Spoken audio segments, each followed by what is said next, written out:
So I am in Ohio right now, in another kitchen I might add, for a book event. This is a state I have never been to before, but a state that I have done a lot of work for, because Ohio, like Wisconsin, is just one of those states where Republicans have really damaged democracy, and we know it needs to stop. Between the horrendous partisan gerrymandering that completely undermined the people's voice, to the Republicans' sad attempt to call an illegal special election the summer before the midterms, just to undermine the voters' choice to codify abortion rights into the Constitution, to Secretary of State Frank LaRosa's just relentless attacks on democracy, doing everything from ballot redistricting to ballot measures to purging voters to limiting drop boxes, this state has gone out of its way to make voting harder for everyone, and you have to ask yourself why.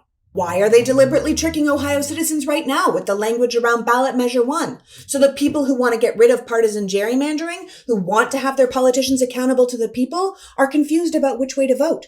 The answer, by the way, is yes. Vote yes on ballot measure 1 to restore the power to the people, to have a bipartisan, citizen-led group draw fair district maps in the future instead of continuing to let these Republican politicians violate the state constitution, drawing up their own. Ask yourself why Republicans are limiting the use of drop boxes in this state. Frank LaRose already limited each county to only one drop box, so now some Ohio citizens have to drive hours just to reach a secure place to put their vote.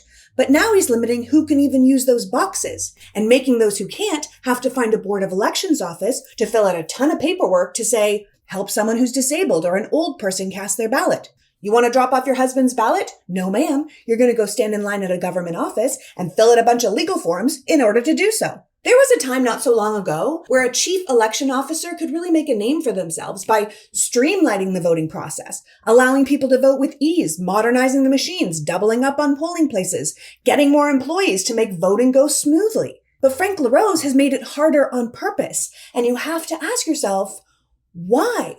This poor state has got gerrymandering, voter suppression, drop box removal, and we know the plan for after the election is to question the validity of certain ballots, or maybe even refuse to certify the election at all. And Ohio's not just going to have a close presidential election.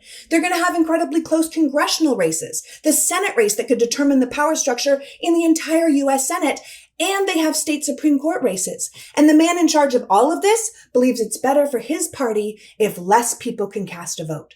So thank you for having me, Ohio, but I need you to know what's up. Your Republican representatives are doing absolutely everything they can to keep you from being heard. So maybe you should vote for the party who will protect your vote and your rights and your power, and not strip them from you just to solidify their own. Food for thought from an adorable kitchen from the 1830s.